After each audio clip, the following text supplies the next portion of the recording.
Maka saya ijazahkan yang hadir, salawatlah setiap hari 313 kali. Katakan sallallahu ala sayyidina, sallallahu ala habibina, atau assalatu wassalamu alaika ya sayyidi ya Rasulullah. Salam atas engkau wahai baginda Rasul sallallahu alaihi wasallam. Baca 313.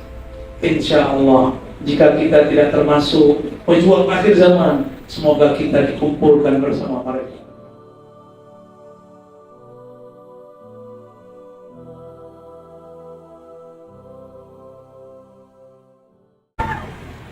Jangan tertipu dengan zikir-zikir kita. Zikir kita belum tentu menyelamatkan jika akidahnya tidak sahih, jika husnuzonnya tidak ada. Ada karakter yang keempat, karakter malaikat. Malaikat itu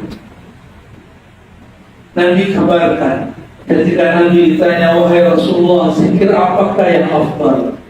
Nabi menjawab dengan berbagai redaksi. Ini redaksi yang paling menarik. Qulu subhanallah wa bihamdi. Bacalah subhanallah wa bihamdi. Inilah yang dibaca malaikat-malaikat yang tiga berlari. Maka siapa saja yang berzikir, dia sedang menghidupkan karakter malaikat.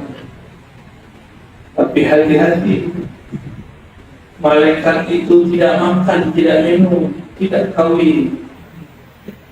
Kalau terlalu banyak mengasuh, mengambil nutrisi malaikat, nanti lupa sama istri, lupa sama anak, lupa makan, lupa kerja. Itulah yang terjadi pada orang yang jos zikir. Kalau tadi jos tasbih, jos bayar, kalau ini jos zikir, ya zikir. Ini yang terjadi pada orang thariqat yang kemudian dia lupa kepada istrinya, lupa kepada dirinya. Dia asik cuma dengan makanan rohaninya, makanan malaikatnya, zikir. Paham maksudnya? Ini versi Imam Ghazali. Ada versi yang lain, versi Nur Muhammad. Di dalam diri manusia ada sisi nur. Nur ini yang akan menyatukan semuanya, yang akan membuat yang tadi menjadi insan yang kawin, insan yang proporsional. Dia tahu kapan saat zikir, kapan saat dakwah, kapan saat tasbih, kapan saat gaya, kapan jaulah, kapan khuruj, kapan dukhul. Dukhul adalah dukhul yang sudah menikah. Baik, Bapak saudara yang makan Allah, Nabi sallallahu alaihi wasallam yazkurullah ala kulli ahyan. Setiap saat beliau ingat kepada Allah Subhanahu wa ta'ala. Dengan apakah beliau ingat? Aisyah tidak mengatakan Nabi setiap saat baca nama Allah, tapi qalbunya senantiasa merasa dipandang oleh Allah Subhanahu wa ta'ala.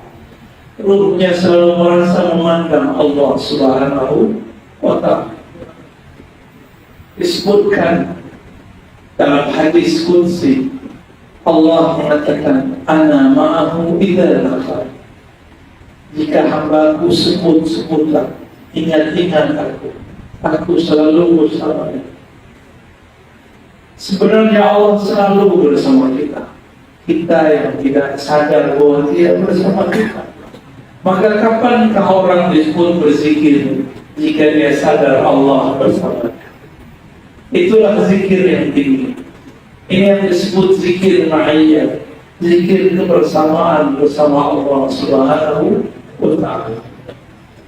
Apa makna ayat fazkuruni azkurkum? Ingatlah aku ingat engkau.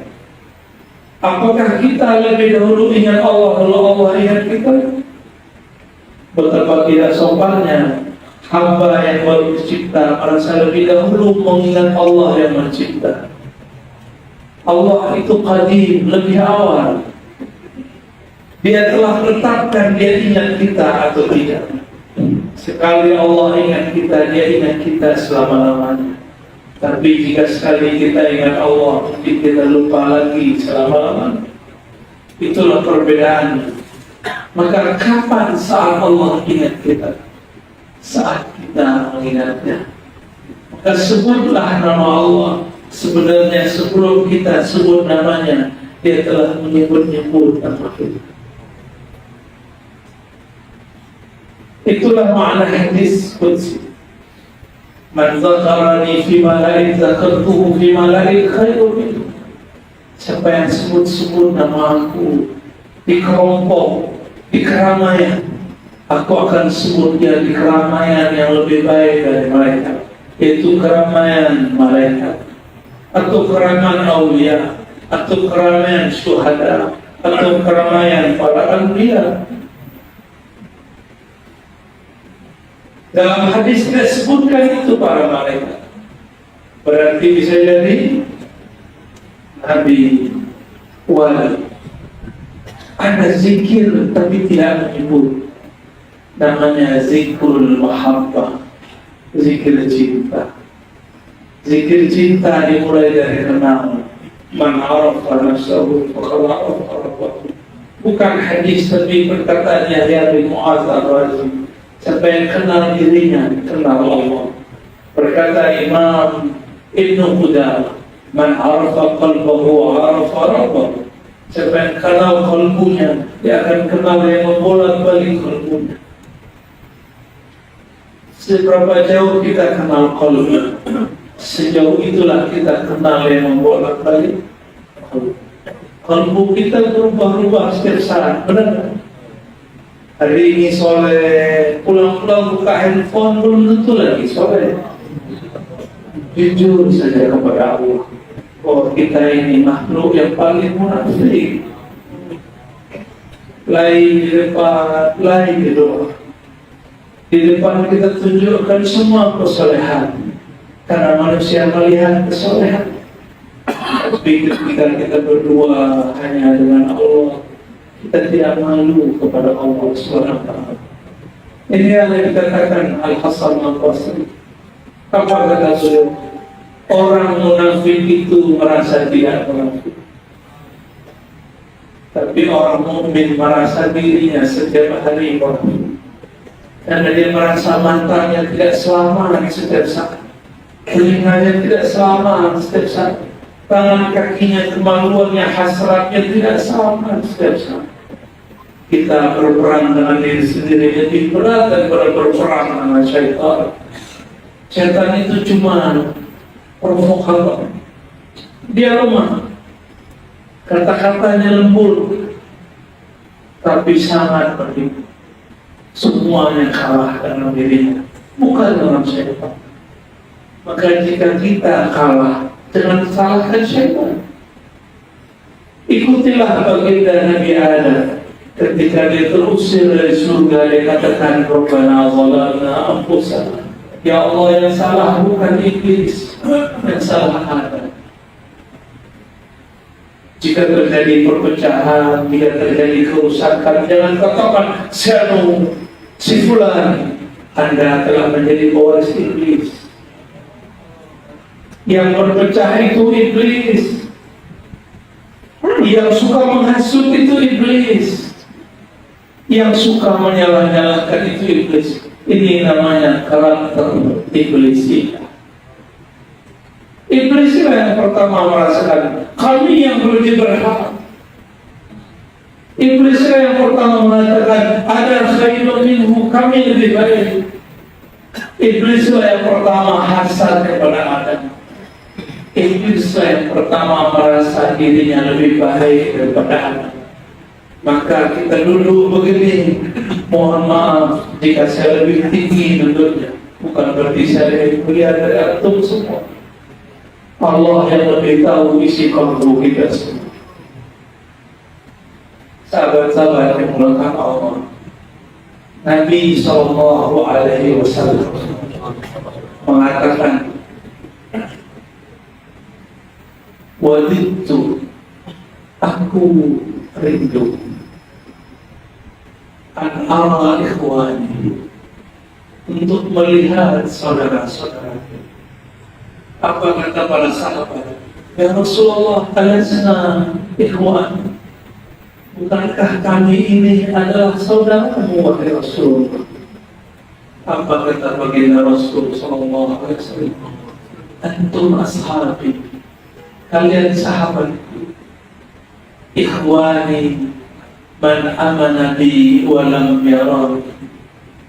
Sahabatku adalah orang yang tidak pernah bertemu aku, tapi dia percaya kepada. Semoga kita termasuk daftar ikhwan Rasulullah SAW. Lalu Nabi mengatakan, ana faratuhum alal haud. Nanti aku lebih dulu menunggu mereka di telaga al-haud. Aku nanti akan berikan setiap sahabat-sahabatku dan saudara-saudaraku satu gelas. Aku berikan minum kepada mereka yang kelelahan di padang mahsyar. Betapa indahnya hidup, betapa mulianya Rasulullah Sayyidul Alamin menghidangkan air paling segar di alam semesta, telaga al-haud. Wa man syaribahu lam yazma' abadan. Siapa yang meminumnya tidak akan pernah kehausan lagi sampai nanti. Lalu untuk apa ahli surga minum khamar di surga, minum laban di surga, susu? Untuk apa mereka minum madu di surga, mineral di surga? Itu hanya hobi. Mereka sudah kenyang, sudah puas dengan telaga al-haud baginda Nabi Muhammad sallallahu alaihi wasallam. Para sahabat bertanya, wahai Rasulullah, bagaimana cara engkau mengenal kalau itu ikhwanmu, kan engkau tidak pernah bertemu? Sahabat masih berpikir Nabi ini manusia biasa. Apa kata Nabi SAW?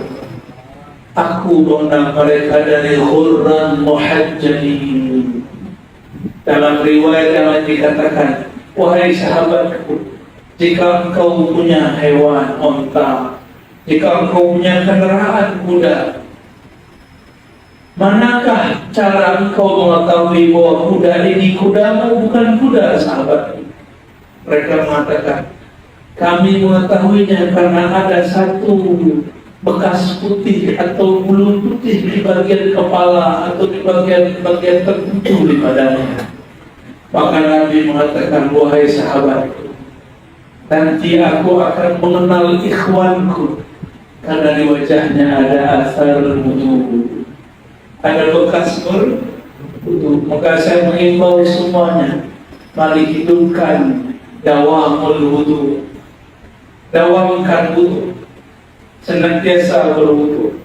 Jika bekerja di kantor, kita pakai sepatu, sebelum pakai sepatu wudu. Nanti jika batal berwudu, nanti sepatu cukup diusap, jangan diguyur. Sepatu kok diguyur, jangan dicopot, tidak usah, cukup diusap. Jika sholatnya pakai kaos kaki masih sah, tidak perlu lagi berwudu. Tapi jika copot kaos kaki, harus berwudu. Nabi mengenal kita lewat asar wudu, bekas wudu. Coba jaga wudunya. Wudu itu ada akar kata dia, tomo, artinya silam. Maka Nabi dari jauh melihat itu umatku, di wajahnya ada cahaya wudu.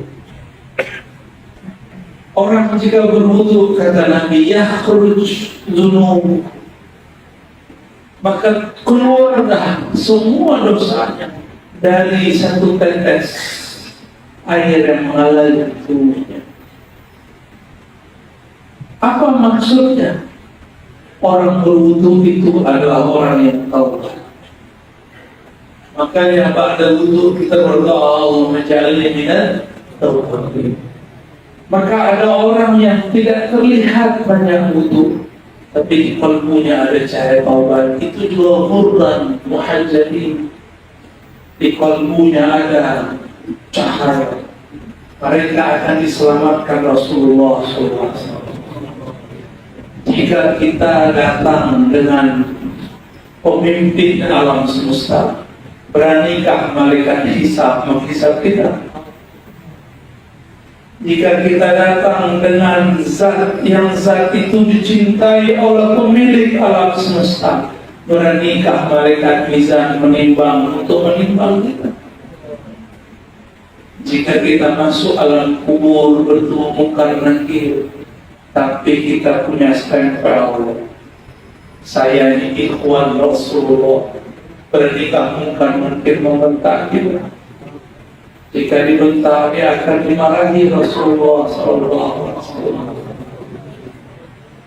Tidak usah jauh-jauh, yang sudah pernah urus ke luar negeri, disambut oleh pemimpin negeri atau orang yang bertuah di satu negeri, kita tidak perlu lewat imigrasi, benar tak? Langsung jalur khusus, itu baru di dunia. Jika kenal tuan di sana, sayyid di sana, syekh di sana, pemimpin di sana, maka kita masuk tanpa hisab, tanpa azab, tanpa ditaruh di imigrasi, tanpa dituduh sebagai korupsi, apalagi sebagai teroris. Ya, saya sampaikan kepada teman-teman para pemimpin negeri, jemaah tabligh jauh dari teroris. Mereka mengharamkan ahbabnya untuk bicara politik, benar. Mengharamkan ahbabnya bicara ikhtilaf, siasat. Maka barakallahu fikum, siasat antum ternyata sangat halus. Siasat meramaikan masjid, siasat juga tapi bukan siasat yang salah. Apa kata Nabi? Ana sayyidu waladi Adam yawmal qiyamah. Yang faham sir hadis ini, hadis Bukhari, akan paham kenapa kita perlu kenal Nabi, kenal orang yang kenal Nabi, kenal orang yang membawa ajaran Nabi. Akulah sayyid, akulah pemimpin, akulah raja manusia di akhir ketika di padang mahsyar. Maksudnya apa? Jika kalian punya salam kepadaku, aku selamatkan kalian. Jika kalian sudah berkirim rindu kepadaku, aku akan jemput kalian. Jika kalian ikuti sunnahku zahir dan batin, aku akan jamin kalian. Itu makna hadis. Nanti Rasulullah sendiri yang menjemput kita. Amin ya Allah. Wassalatu wassalamu alaika ya Sayyidina ya Rasulullah. Mohon jadikan kami yang hadir ini, wahai baginda orang yang kau jemput langsung tanpa hisab ya, tanpa azab, tanpa kami disiksa ya Allah, tanpa kami diperiksa ya Allah. Jadikan kami bersama bayang-bayang Nabi-Mu ya Allah.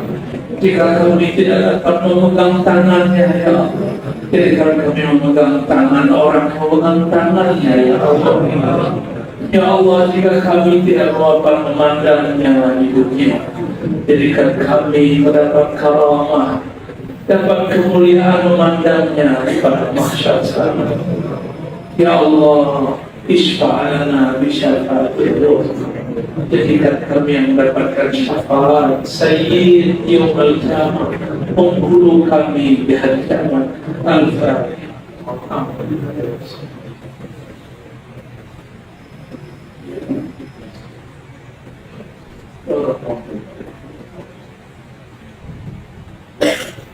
Inilah penutup hadis yang mau saya sampaikan.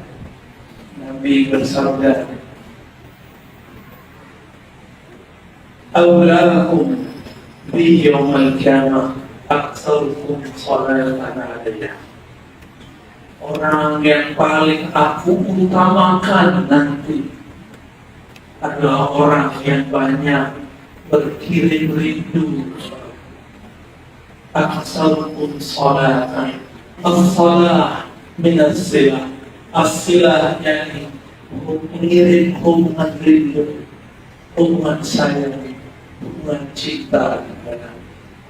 Maka saya ijazahkan yang hadir salawatlah setiap hari 313. Katakan sallallahu ala sayyidina, sallallahu ala habibina, atau assalatu wassalamu alaika ya sayyidi ya Rasulullah. Salam atas engkau wahai baginda Rasul sallallahu alaihi wasallam. Baca 313. Insya Allah, jika kita tidak termasuk pejuang akhir zaman, semoga kita dikumpulkan bersama mereka. Inilah jumlah para nabi, itulah jumlah ahlul badar, itu juga jumlah nanti yang membersamai al-Imam al-Mahdi. Jika kita bukan bagian mereka, semoga kita terhubung dengan 313. Amin ya rabbal alamin.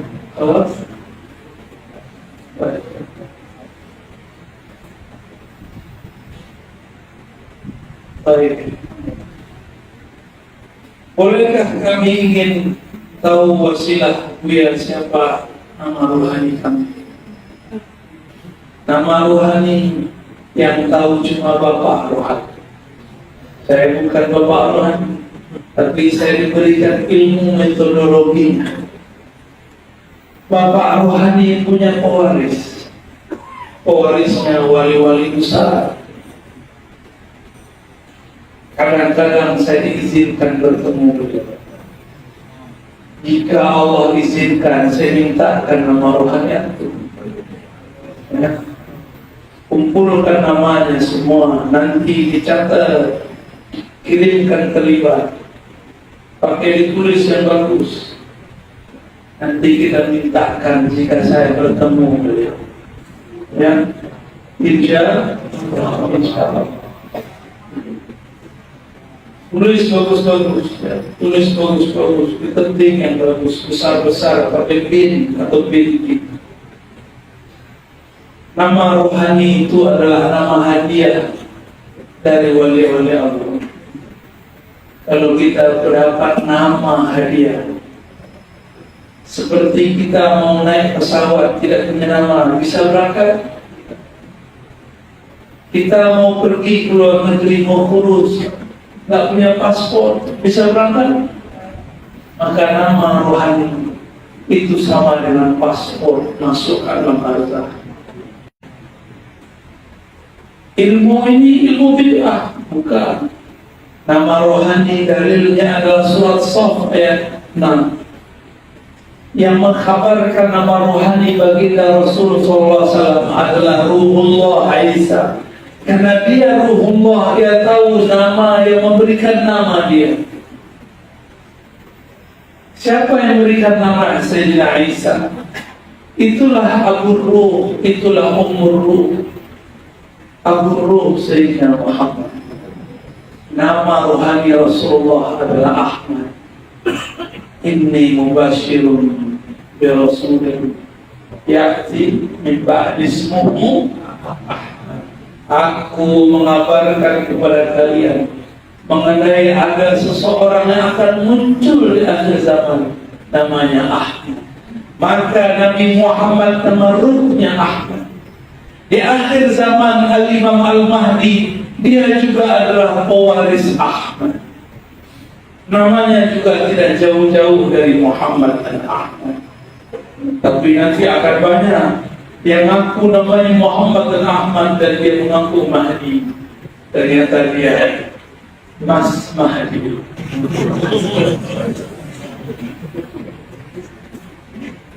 Nanti mungkin bisa lewat tahu atau siapa saja. Ini akan banyak nanti. Saya diizinkan beliau dan mengatakan jika ada orang minta nama, kumpulkan saja. Jika Allah izin, saya akan tulis. Saya mau ngasih nama anak satu, pusing 1 jam. Dia 1000 nama 1 hari. Orang ini yang ahli namanya. Nama itu adalah percikan dari nur Nabi Muhammad. Nur itu ada karakternya. Jika di karakternya pemurah, biasanya bernama Karimah. Jika karakternya perindu, bernama muhib, pecinta. Ada semua karakter. Jika dia adalah guru di alam azali, di alam jabarut, maka dia bernama Maulana. Ada nama-nama begitu. Itulah nama ruh. Dan itu bukan bid'ah, dalilnya surah. Ya. Bolehkah kami izin ijazah dari Buya? Karena kami selalu menonton kajian lewat Torikon Al-Youtubia. Itu saya tambahkan ya. Lewat YouTube.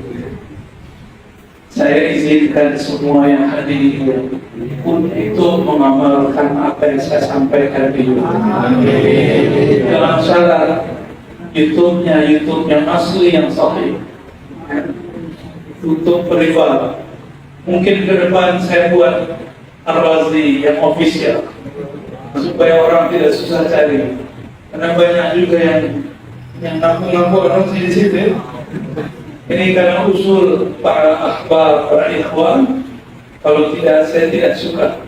Saya tidak suka disebut Ar-Razi official. Apa itu? Lain sohon. Saya tidak suka yang itu. Tapi karena untuk dakwah kita boleh. Silakan amalkan jika itu berkenan di hati. Kirim Fatihah untuk Nabi, kirim Fatihah untuk guru-guru, salawat kepada beliau sallallahu alaihi wasallam. Insyaallah dalam kita dibimbingnya. Bolehkah kami tahu Buya bertariqah apa? Ini namanya apa? Kepo. Jadi kepo juga ya. Saya minum dulu ya. Susu bukan sepatu.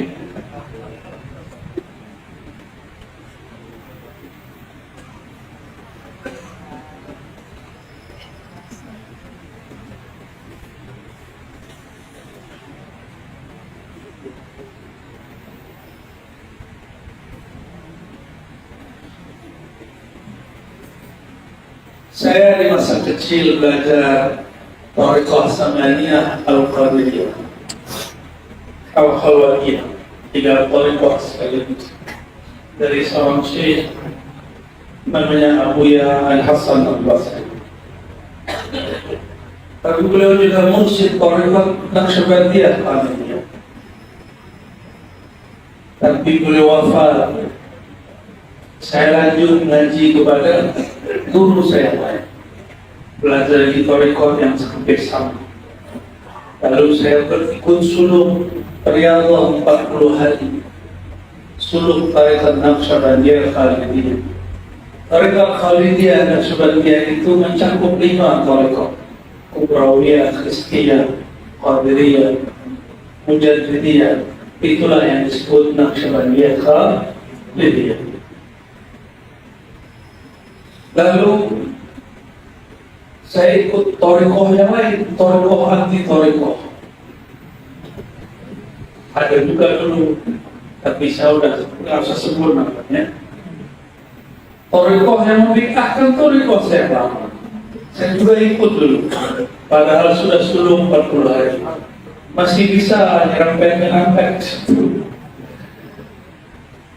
Tapi yang 40 hari itu saya tidak bisa lupakan. Kami kurangi makan, kurangi minum. Kami cuma berkhawat 3 orang, satu di sudut, satu di tengah, satu di sudut. Cuma 3 orang. Kami kurangi tidur, kurangi makan, perbanyak zikrullah, perbanyak. Saya hafal surat Sajadah di sana. Ya, jadi waktu Maulana Imam tadi baca, ya, memang saya langsung terkenang waktu saya dulu umur 13 tahun menghafalkan sajadah setiap ada asal.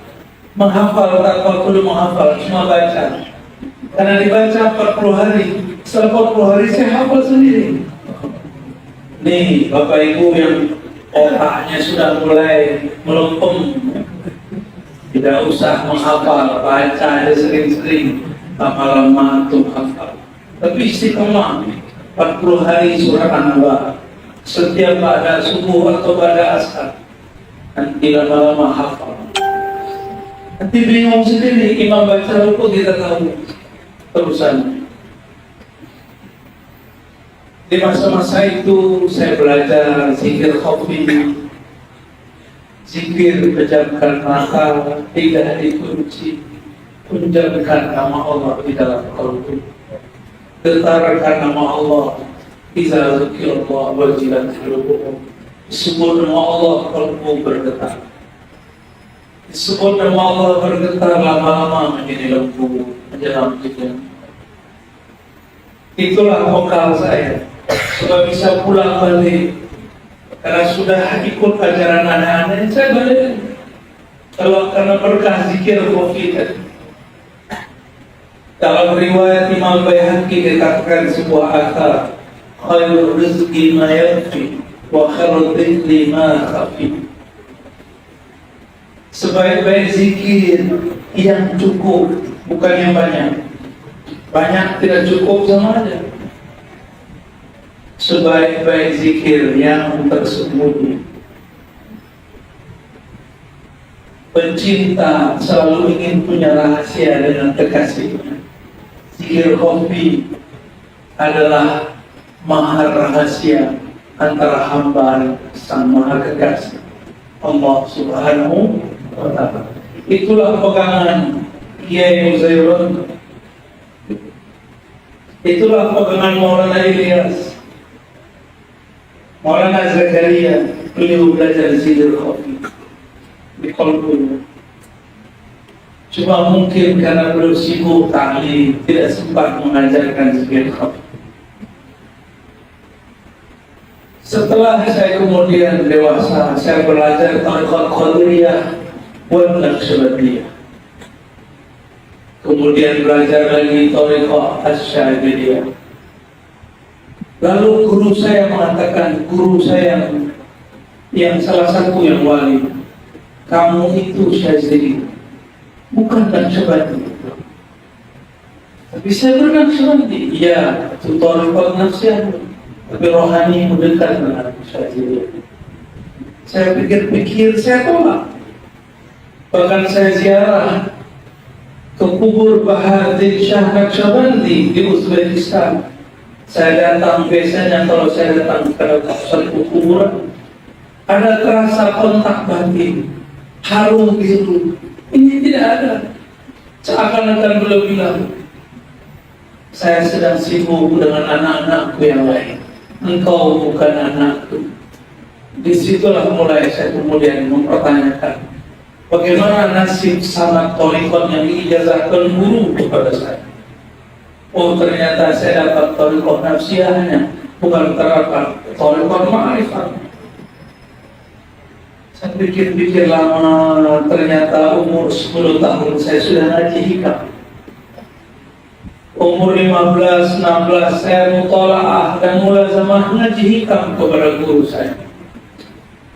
Hikam itu thariqahnya Syadziliyah.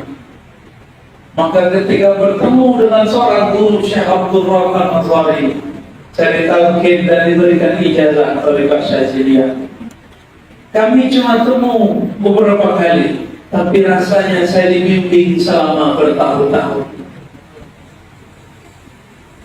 Lalu setelah itu saya ketemu lagi mursyid yang lain, mursyid yang dia dekat dengan Sayyidina Bali, yang berguru kepada Nabiullah Khidir. Tapi orangnya misterius, seperti Nabi Khidir ditemui Nabi Musa, misterius. Kadang begini, kadang begitu. Kalau kalbu ini kurang husnuzan, kita akan suuzon kepada beliau. Nabi Musa tidak sabar ketemu Nabi Khidir. Sudah ketemu tidak sabar bantah Nabi Khidir, benar kan? Maka jangan salahkan antum nanti kalau ketemu wali-wali Khidiriyah, pasti akan ingkar. Maka jangan minta aneh-aneh. Cukup ketemu wali-wali biasa dulu. Jangan minta ketemu Nabi Khidir dulu. Takut malah ingkar dia. Siap? Halas? Halas. Saya rasa cukup ya. Jadi sekarang torikoh saya torikoh apa? Semua torikoh yang bersambung kepada Nabi itulah torikoh saya. Maka saya cinta kepada semua ahli sufi. Saya cinta kepada semua orang bersanad kepada Rasulullah SAW. Di kolbu ini sudah tidak ada lagi sekat-sekat torikoh. Semua torikoh adalah torikoh. Semua mursyid adalah mursyid. Semua murid adalah sahabatku. Mari cintai semua orang walaupun berbeda. Wassallallahu ala nabiyina Muhammad. Saya salam. Kau bagi kumpul dulu.